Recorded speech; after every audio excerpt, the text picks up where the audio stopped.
dari Star Motor yang bergerak dalam bidang bengkel, variasi, dan perbaikan motor.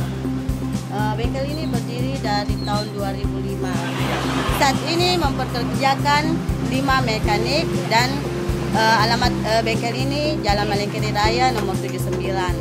Dan 2018 saat ini untuk variasi itu kebanyakan aksesoris motor seperti handpad, rogar, palang setir, variasi as roda, spion seperti spion tomot, lampu-lampu depan.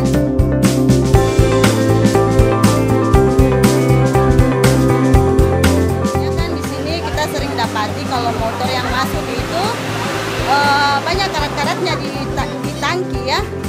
Terus kalau yang berkualitas tinggi bagus pembakarannya, kurang sekali yang bermasalah tangkinya orang. Kita juga bengkel di sini sarankan sama pelanggan kalau BBM-nya pakai berkualitas rendah harus tinggi, karena di sini juga kita pakai seperti kendaraan motor hari-hari yang dipakai mekanik, pemilik juga pakai yang berkualitas tinggi.